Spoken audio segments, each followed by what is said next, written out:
Welcome to The Explainer. Today, we are diving into an era of massive, world-altering change, a time that basically ripped the old world apart and set us on a wild new course toward modernity.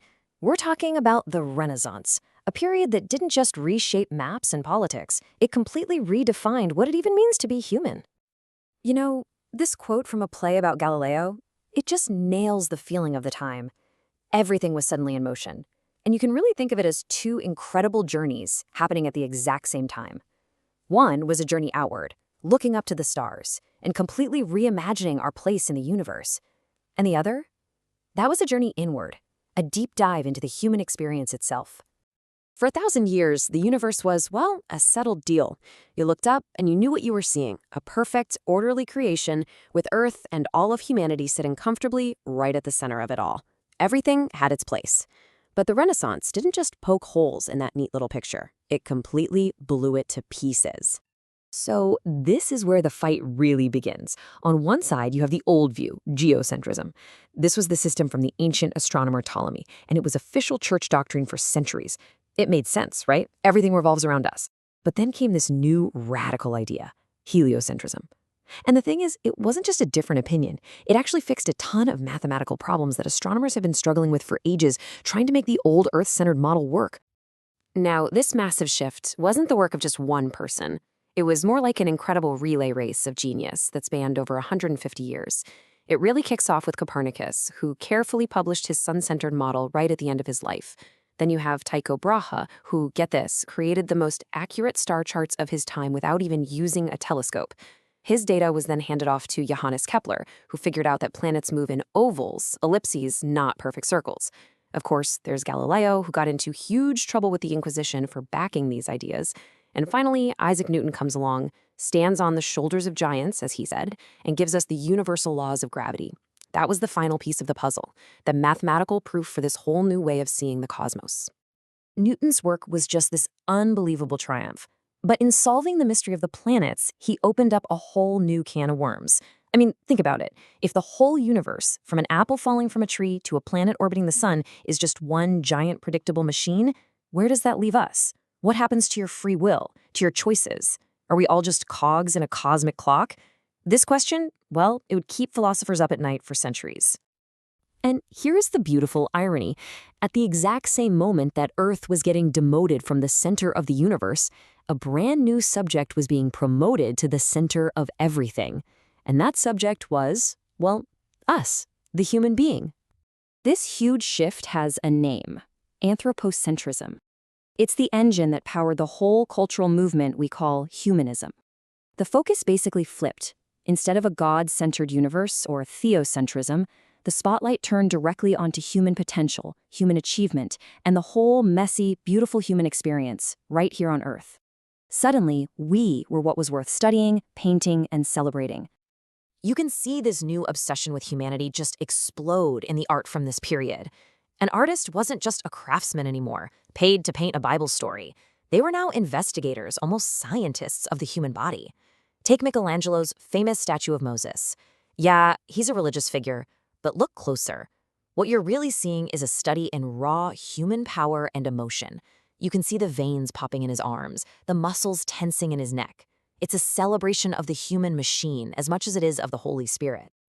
And nobody shows this blend of art and science better than Leonardo da Vinci. I mean, the guy was on another level. He was conducting his own anatomical dissections, creating these stunningly accurate drawings of muscles and bones. But he wasn't just doing it to be a doctor. He was taking bodies apart to see how they worked, so he could then put that knowledge back into his paintings to make them feel more alive, more real, more human. He's the poster child for that humanist ideal, this belief that a single person with enough curiosity could pretty much learn it all. Now, this new, hardcore focus on human reality, it wasn't all just beautiful art and science. When that same unflinching gaze was turned to the world of politics, it created something brutal, revolutionary, and deeply controversial: a new science of power. This is where the statesman Niccolo Machiavelli comes in, and he asks a question that sounds simple but was totally radical. He basically said, what if we stop talking about how leaders are supposed to act based on some moral code, and instead just look at what they actually do to get power and to keep it? And that's exactly what he did in his famous book, The Prince. He put questions of good and evil to the side and just wrote a cold, hard, analytical instruction manual for power. He was basically doing to politics what Copernicus was doing to the stars, just observing how things really work. He studied ruthless and successful rulers like Caesar Borgia to figure out the raw mechanics of power. So Machiavelli wrote down all the dirty tricks, the lies, the cruelty, all the amoral stuff that leaders often did to succeed. And for that, his name got dragged through the mud forever. Machiavellian became a word for being a sneaky, manipulative villain. But here's what people miss. His goal wasn't to say this stuff was good. His goal was just to describe it, to look at politics with the cold, objective eye of a scientist. And another great thinker of the time, Francis Bacon, really hit the nail on the head. He said we owe a lot to Machiavelli because he was the guy who had the guts to write about what people actually do, not what we wish they would do. And in doing that, he basically created modern political science. Okay, so you have all this mind-blowing new information flooding in. You're learning about the universe, about the human body, about politics. This raises a huge question: how do you organize it all? In a world full of new ideas, how do you figure out which ones are actually true? How do you create a reliable path to knowledge? This is where Francis Bacon comes back in.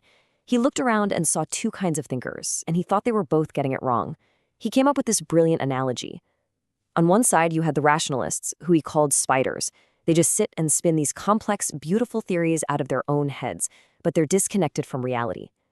On the other side were the empiricists, who he called ants. They just run around collecting little bits of data, fact after fact, but they never put it all together to build something bigger. So Bacon said, forget the spiders and the ants. We need to be like bees. Bees go out, gather nectar from the real world, but then they come back and work together to transform it into something new and useful, honey.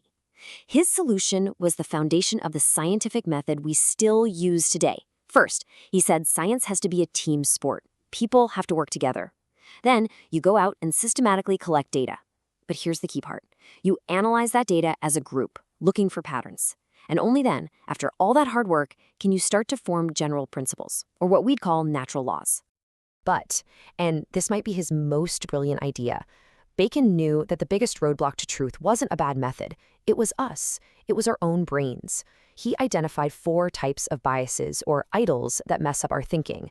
The idols of the tribe are just the built-in flaws of being human, like how we love to see patterns even when they aren't there.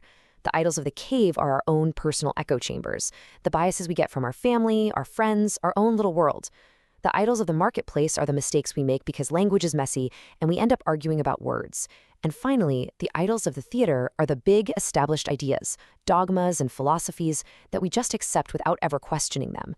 It's an incredible warning to stay humble and skeptical. That's just as important now as it was then. So what's the bottom line here? The legacy of these 2 revolutions, the cosmic and the human, isn't just something you read about in a history book. We are literally living in the world they built. I mean, really think about it. The scientific method that leads to every new technology? That's Bacon. The fundamental belief in human rights and individual potential that shapes our laws? That's a direct line from Renaissance humanism. The way we analyze our leaders and our society, trying to see how power really works. You can thank Machiavelli for that. These aren't just old ideas, they are the operating system of the modern world. And that brings us to one last really important point. If the Renaissance taught us anything, is that we have to question everything, to challenge the things everyone else takes for granted. Bacon challenged his time to identify its idols, its blind spots. So I'll just leave you with that same question. What are our idols today? What are the big, unquestioned ideas that shape our world that maybe, just maybe, we ought to start questioning? That's definitely something worth thinking about.